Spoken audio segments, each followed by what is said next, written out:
कहानी की शुरुआत होती है अमेरिका के एक बेहद ठंडे इलाके में, एकदम सुनसान बर्फीली जमीन पर। सर्दियों का वक्त है तो पूरा इलाका बर्फ से ढका हुआ था। एक जवान लड़की लड़खड़ाते हुए भाग रही थी। उसकी सांस फूल रही थी, आंखों में डर था। थोड़ी देर के लिए उसने रुकने का सोचा, लेकिन फिर खुद को मजबूर किया कि नहीं, भागते रहना है। अगले दिन हम हॉकआई मतलब कोरी लैम्बर्ट को देखते हैं। वो एक शिकारी है जिसकी नजर पड़ी भेड़ियों के एक झुंड पर। उसने जबरदस्त निशाना लगाते हुए एक भेड़िए को मार डाला। इसके बाद बाकी वहाँ से तुरंत भाग गए। आज कोरी ने वादा किया था कि वो पूरा दिन अपने बेटे के साथ बिताएगा। जैसे ही उसने केसी को बुलाया, वो पहले से ही एकदम तैयार आया। राइफल कंधे पे लटकी हुई थी उसके। इसके बाद कोरी अपने बेटे को लेकर उसके नाना नानी के घर गया। उसने अपने बेटे से कहा कि बस थोड़ी देर यहाँ पर इंतजार करो, मैं थोड़ा आसपास देख कर आता हूँ, सब सही है ना। दरअसल कोरी यहाँ पर काम से आया था। उसके ससुर ने उसे लोकेशन बताई जहाँ पर एक गाय का बछड़ा गायब हो गया था। उन्हें शक था कि इस एरिया में कोई माउंटेन लायन है जो उनकी भेड़ बकरी गायों के लिए खतरा हो सकता है, इसीलिए कोरी को बुलाया था। लेकिन जब कोरी उस माउंटेन लायन को ढूंढने निकला तो उसे बस पैरों के निशान दिखे, लेकिन ये किसी शेर के नहीं थे। जल्द ही उन कदमों का पीछा करते हुए उसे बर्फ पर खून के निशान मिले। उसने अपने बैग से कुछ खास कपड़े निकाले, पिस्टल अपने हाथ में ली और ध्यान से कदमों को फॉलो करने लगा। ये वही रास्ता था जहाँ से वो लड़की भागी थी। अभी उसके पैरों के निशान बर्फ से ढके नहीं थे। थोड़ा आगे जाकर निशान कुछ ऐसे हो गए कि कोई बड़ी मुश्किल से चल रहा हो। कोरी धीरे धीरे खून के निशान फॉलो करता रहा। थोड़ी आगे जाकर उसे वो लड़की मिल गई। वो बिल्कुल शांत पड़ी थी, पैर नंगे, जिस्म जम चुका था, मुंह में खून और बर्फ जमी हुई थी। कोरी ने तुरंत इमरजेंसी मदद के लिए कॉल किया। FBI को यहाँ तक आने में टाइम लगने वाला था क्योंकि रोड बहुत खराब है, हर तरफ बर्फबारी हो रही है। ट्राइबल पुलिस के चीफ बेन ने कहा कि बॉडी को हिलाना मत जब तक कि FBI के ऑफिसर आके साइट की छानबीन न कर ले। लेकिन कोरी बेचैन हो गया। उसने कहा कि बर्फबारी तेज हो रही है, जल्द ही पूरे निशान गायब हो जाएंगे लड़की के, कि कहाँ से भागी थी, कहाँ से आ रही थी वो। उसने बेन से परमिशन मांगी कि वो अकेला छानबीन कर सके, लेकिन बेन ने मना कर दिया। कोरी उस लड़की को जानता था, ये बॉडी नैटली की ही है, लेकिन बेन ने कहा कि ढंग से जांच करने के बाद ही कंफर्म करेंगे।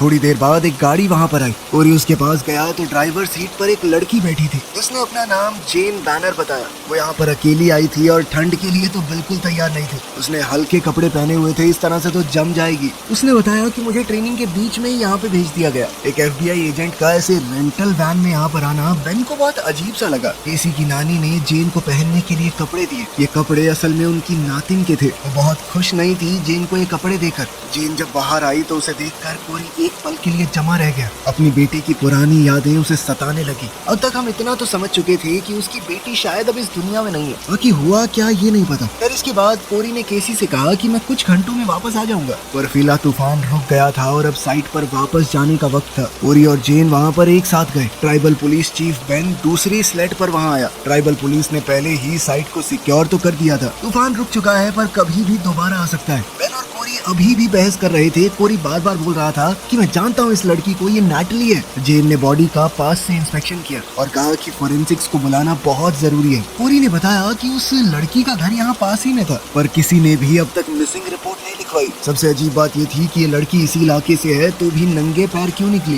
जेन ने कोरी से पूछा कि तुम क्या सोचते हो इस बारे में। कोरी ने निशान देखकर बताया कि ये बेचारी बर्फ में भाग रही थी, न जाने कब से, फिर थक हार कर यहाँ पर गिर गई। बर्फीली हवा उसके फेफड़ों में जाने की वजह से पल्मोनरी हेमरेज से उसकी मौत हो गई। जेन ने कोरी से कहा कि क्या तुम भी इन्वेस्टिगेशन में मदद करोगे। कोरी एक शिकारी था, लेकिन उसका टैलेंट यहाँ पर काम आ सकता है। कोरी ने हाँ कहते हुए कहा कि जानवर और इंसानों में ज्यादा फर्क नहीं है, किसी का भी शिकार कर सकता हूँ मैं। बाद में हम कोरी को देर रात तक गोलियां तैयार करते हुए देखते हैं। तब केसी उसके पास आया। उसने नैटली के बारे में सुन लिया था। उसने सिर्फ इतना पूछा कि क्या वो सब दोबारा से हो रहा है। कोरी चाहते हुए भी अपने बेटे को मना नहीं कर पाया।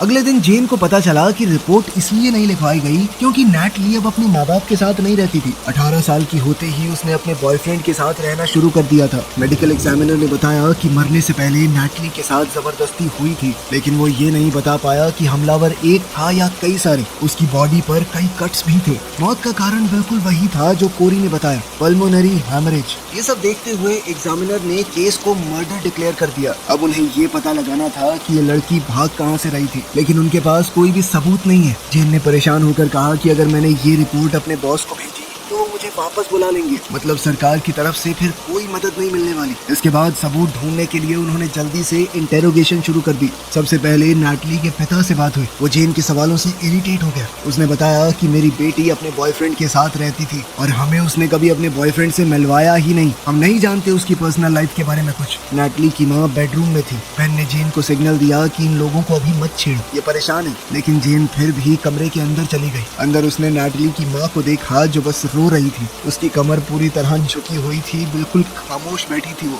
इसके बाद कोरी वहाँ पर आया। जैसे ही नैटली के पिता ने कोरी को देखा तो वो बिल्कुल भी गुस्सा नहीं हुआ। उन दोनों के बीच में एक ऐसा दर्द था जिसे समझने के लिए शब्दों की जरूरत नहीं है। वो दोनों एक दूसरे के गले लग गए। कोरी ने धीरे से कहा कि दर्द को पकड़ कर रहना कभी कभी आसान लगता है, लेकिन अपनी बेटी को खोने के बाद मैंने एक बात सीखी है कि हमें बस उनका दिया हुआ प्यार याद रखना है, उन्हें खोने का दर्द नहीं। खैर फिर मार्टिन ने बताया कि देखो मैं तो कुछ नहीं जानता, लेकिन मेरा एक बेगैरत बेटा है, ड्रग्स वगैरह के चक्कर में फंसा था पीछे। वो लड़कियां ना लिटिल फेदर बॉयज, उनके साथ घूमता है। चाहे जैसा भी है, नैटली अपने भाई से बहुत प्यार करती थी। वो शायद कुछ बता सकता है। इसके बाद बेन, जेन और कोरी लिटिल फेदर बॉयज के एरिया में गए। जैसे ही वो लोग वहाँ पहुँचे, अंदर तेज म्यूजिक बज रहा था। बेन ने बताया कि टोटल 4 भाई हैं और कोई भी आसानी से मानने वाला नहीं है। एक से बढ़ के एक है सारे। कोरी घर के पीछे की तरफ गया, जबकि बेन और जेन आगे के दरवाजे पर गए। दरवाजा सैम नाम के एक लड़के ने खोला। ऐसा लग रहा था उसने दबा के नशे किए हुए। उसने धीरे धीरे कहा कि मेरा दूसरा भाई जेल में है और चिप जो नैटली का भाई है वो घर पे नहीं है। तभी अचानक से उसने बेन और जेन पर पेपर स्प्रे से हमला कर दिया। दोनों की आंखों में तेज जलन हुई, उनकी नजरें धुंधली पड़ गई। लेकिन कोरी ने एकदम आराम से फावड़ा उठाया और लड़के के ऊपर भटाक से दे मारा। दूसरा लड़का खुद ब खुद लड़खड़ा कर गिर गया।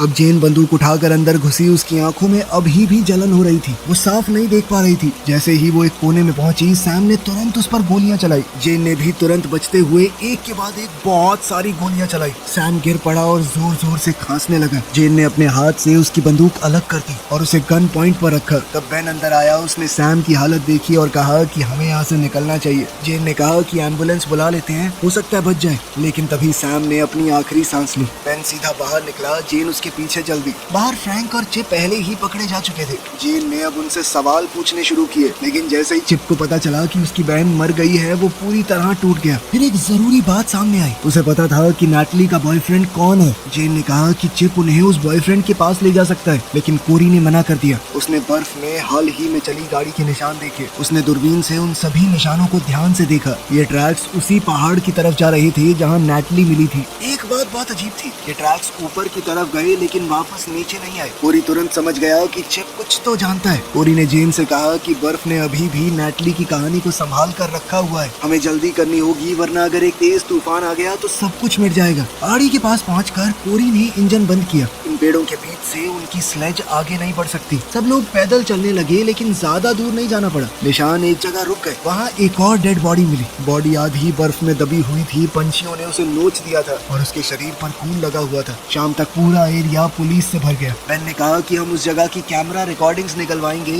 जहाँ पर नैटली का बॉयफ्रेंड काम करता था। लेकिन जो लड़के उनकी कस्टडी में थे वो बिल्कुल चुप रहे, किसी ने कुछ नहीं कहा। इस पर कोरी बोला कि मैं उनसे बात कर सकता हूँ क्या। बेन ने उसे समझाया कि अगर तेरे सामने उन्होंने अपने गुनाह मान भी लिए ना, तो भी वो कोर्ट में कन्फेशन के तौर पे नहीं डाल सकते। हम एक ऑफिसर का होना जरूरी है। लेकिन बेन ने कहा कि कन्फेशन की जगह अगर कुछ और मिल गया तो। जेन फोन पर बात करते हुए थोड़ी देर के लिए साइड चली गई। तब कोरी फिर से बेन के पास गया कि मैं इस लड़के को बचपन से जानता हूँ, शायद ये मुझे बता देगा। बेन ने ना चाहते हुए भी कोरी को जाने दिया। जब कोरी चिप से बात करने पहुंचा तो चिप ने कहा कि ये पूरा शहर ही साला बेकार है, क्या ही जिंदगी है यहाँ पे। लेकिन फिर कोरी ने उसे झंझोड़ते हुए कहा कि तेरी बहन के कातिल अभी भी यहीं घूम रहे हैं, इसी शहर में जहाँ तू पैदा हुआ। घूमने देगा उनको? उसने चिप का गला पकड़ा, उसे गाड़ी पर जोर से धक्का देते हुए कहा कि तेरी बहन को नोच खाया उन दरिंदों ने, बेशरम। इतना कहकर कोरी मुड़कर जाने लगा, लेकिन ये सब सुनकर चिप टूट गया। उसने सब कुछ बता दिया। नैटली का बॉयफ्रेंड मैट है, वो ड्रिलिंग रिग पर सिक्योरिटी गार्ड का काम करता है। लेकिन अगर किसी को और ज्यादा पता हो सकता है तो वो है सैम, उससे पूछो ना। लेकिन सैम तो मर चुका था। कोरी वापस चीफ बेन और जेन के पास गया। जेन जानना तो चाहती थी कि चिप ने क्या बताया, लेकिन उसने कुछ पूछा नहीं। बेन ने कहा कि सुबह रिग पर मिलते हैं, लेकिन कोरी बिना कोई सीधा जवाब दिए वहाँ से चला गया।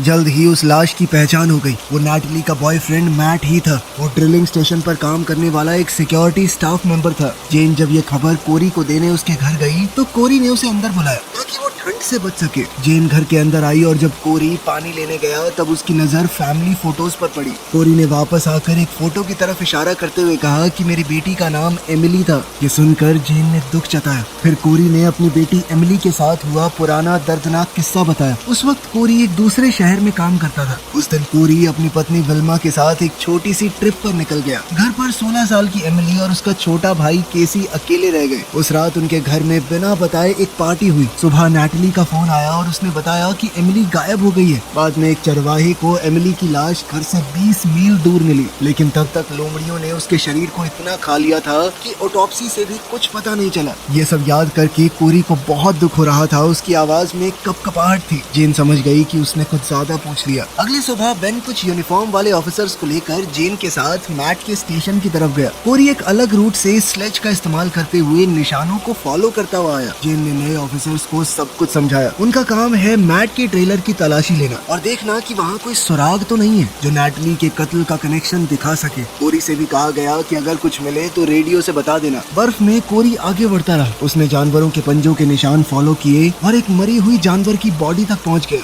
उधर स्टेशन पर गार्ड्स ने कहा कि हम भी मैट के गायब होने की रिपोर्ट करवाने ही वाले थे। उन्होंने कहा कि मैट तो 2-3 दिन से गायब है क्योंकि उसका अपनी गर्लफ्रेंड से झगड़ा हो गया था ना। जेन ने नोटिस किया कि 2 गार्ड थोड़े से जख्मी लग रहे हैं। उन्होंने बहाना बनाया कि हमारा काम इतना मुश्किल है, हेलमेट वगैरह कुछ देते नहीं है कंपनी वाले, इसीलिए ऐसा होता रहता है। सुपरवाइजर ने आखिरकार ट्रेलर की तलाशी की परमिशन दे दी। कोरी ने दूरबीन से देखा कि जिन ट्रैक्स को वो फॉलो कर रहा है वो सीधा ट्रेलर साइट के पास से गुजरते, जहाँ बाकी ऑफिसर्स छानबीन कर रहे थे। ट्रेलर की तरफ जाते वक्त एक गार्ड ने जेन से पूछा कि नैटली ने मैट की मिसिंग रिपोर्ट की क्या। इस पर जेन ने हाँ कहा कि हाँ, नैटली ने खबर दी थी। इस पर गार्ड तुरंत बोला कि तुम लोगों को तो नैटली की डेड बॉडी मिली होगी। ये सुनकर सबको शक हो गया। बेन के ऑफिसर आसपास पोजीशन लेने लगे। गार्ड ने भी तुरंत बंदूक निकाल ली। वहाँ एक लड़ाई वाली सिचुएशन बन गई थी। जब वो लोग ना तो नैटली ना तो मैट से कई दिनों से मिले हैं तो उन्हें कैसे पता कि उसकी डेड बॉडी मिली है वहाँ पे। दरअसल नैटली के कत्ल की खबर अभी तक पब्लिक नहीं की गई थी। सिर्फ एक लड़की के मरने की खबर थी, नाम नहीं बताया। खैर, हालात को थोड़ा संभालते हुए जेन ने कहा कि मैं FBI से हूँ, अगर कुछ गड़बड़ की तो देश में जहाँ मर्जी छुप जाना, बचकर निकल नहीं पाओगे। इसी बीच कोरी ने रेडियो पर बेन से बात करने की कोशिश की पर कोई रिस्पांस नहीं मिला। वो राइफल लेकर पैदल ही ट्रेलर की तरफ दौड़ पड़ा। ट्रेलर के पास जाकर जेन को पता चला कि पीट नाम का एक और गार्ड अंदर सो रहा है। वो नाइट शिफ्ट पे था ना। यहीं से हमें एक फ्लैशबैक दिखाया गया। उस रात नैटली बिना बताए मैट को सरप्राइज देने के लिए उसके ट्रेलर पर पहुंच गई। मैट उसे देखकर बहुत खुश हुआ। दोनों गले मिले और बाद में बेड पर लेटकर आगे के प्लान्स बनाने लगे कि आखिर वो कहाँ जाकर सेटल होंगे। तभी बाहर से आवाज आई। दूसरे गार्ड्स वापस आ गए थे। वो लोग शहर में रुकने वाले थे पर जल्द ही लौट आए। नैटली कपड़े बदल रही थी, तभी नशे में पीट ने उसे देख लिया और बदतमीजी करने लगा। मैट ने उसे धक्का दिया और पर्दा बंद कर दिया। थोड़ी देर बाद पीट वापस आया और मैट से झगड़ने लगा। एक और गार्ड ने नैटली को गाली दी तो नैटली ने उसे थप्पड़ मार दिया। पीट ने गुस्से में नैटली की पैंट खींच दी। अब तो मैट गुस्से से भर गया और वो उस पर टूट पड़ा, लेकिन बाकी गार्ड्स ने भी मैट पर हमला कर दिया। उन्होंने एक बोतल मैट के सर पर फोड़ दी। वो वहीं बेहोश हो गया। उन्होंने नैटली को पकड़कर उसके साथ जबरदस्ती की। बेचारा मैट किसी तरह मुश्किल से खड़ा हुआ और लड़ने की कोशिश करने लगा। इसी दौरान नैटली भाग निकली और दरवाजे से निकलते वक्त उसने मुड़कर देखा। मैट चारों तरफ से घिरा हुआ था। उसने जैसे ही दम घुटने की आवाज सुनी तो वो बर्फ की तरफ भागती चली गई। फिर हम आज के दिन वापस आते हैं। जेन अभी भी ट्रेलर का दरवाजा खटखटा रही थी। दरवाजा अंदर से बंद था। कर्टिस बाहर ऐसे एक्टिंग कर रहा था जैसे उसे कुछ पता ही ना हो। तभी अचानक अंदर से शॉटगन चली जो सीधी जेन को लगी, जिससे वो उड़कर दूर जा गिरी। इस अचानक हुए हमले के बाद गार्ड्स ने ऑफिसर्स पर फायरिंग शुरू कर दी। जेन ने नीचे लेटे हुए गार्ड के पैर पर कई गोलियां मारी और उसे मार डाला। अचानक अंदर से कोई मशीन गन से फायरिंग करने लगा और अब जेन ने बेन को भी मरते हुए देखा। कर्टिस अभी भी जिंदा था। उसने जेन की बंदूक छीन ली और उसे मारने ही वाला था। तभी दूर से एक स्नाइपर ने गोली चलाई और कर्टिस वहीं पर ढेर। ये कोरी था जिसने बाकी 2 गार्ड्स को भी खत्म कर दिया। अब सिर्फ 2 लोग ट्रेलर में बचे थे। एक और मारा गया। सिर्फ पीट बचकर भागने में कामयाब हो गया। पीट खिड़की से कूद कर भागा था। जेन ने ट्रेलर के नीचे से उस पर गोली चलाई पर वो जंगल की तरफ भागता रहा। तब कोरी जल्दी से जेन के पास पहुंचा। कोरी ने उसे जल्दी से ट्रेलर के अंदर सोफे पर बैठाया। जेन ने कहा कि मुझे रेडियो दो, अगर हेलीकॉप्टर यहाँ तक आ गया तभी बच पाऊंगी। कोरी ने रेडियो पर मैसेज दिया और फिर कहा कि मैं पीट के पीछे जा रहा हूँ, लेकिन अगर मैं उसे पकड़ भी पाया तो भी वो वापस नहीं आएगा। जेन ने हामी भरी। उसे पता था कि कोरी क्या करने वाला है। पीट जंगल में बर्फ के बीच भागता रहा। वो थक चुका था, उसकी सांसें तेज चल रही थी, फिर भी वो अपनी बंदूक पकड़कर आगे बढ़ता रहा, सिर्फ जिंदा बचने की कोशिश में। परेशान होकर पीट ने अपनी पिस्टल इधर उधर घुमाई, लेकिन उस वक्त कोरी ने एकदम सफेद सूट पहना हुआ था। आसपास बर्फ की वजह से वो 1% नहीं दिख रहा था। कोरी ने अचानक से उस पर हमला किया और उसे बेहोश कर दिया। जब पीट होश में आया तब उसका शरीर एक बैग के अंदर था, हाथ पैर बंधे हुए थे और चेहरा खून से भरा हुआ। कोरी ने शांत आवाज में कहा कि इस वक्त हम सबसे ऊंचे पहाड़ पर हैं। पीट ने कहा कि मैं कुछ बात करना चाहता हूँ। कोरी पास में एक कटे हुए पेड़ पर बैठ गया एकदम शांत और कहा कि हाँ, मैं बिल्कुल सुनने के लिए तो बैठा हूँ यहाँ पे। पीट धीरे धीरे हिलकर बैठने की पोजीशन में आया। तब उसकी नजर अपने नंगे पैरों पर पड़ी। उसके जूते गायब थे। ये देखकर वो बहुत घबरा गया। कोरी चुपचाप उसे देख रहा था। उसने कहा कि बोलना शुरू कर, टाइम बहुत कम है तेरे पास। पीट ने घबरा कर बोलना शुरू किया। हाँ, मुझसे गलती हुई है। मैंने जबरदस्ती की थी उस लड़की के साथ। मैंने तो मैट को भी मार दिया था। आप मुझे जेल ले चलिए,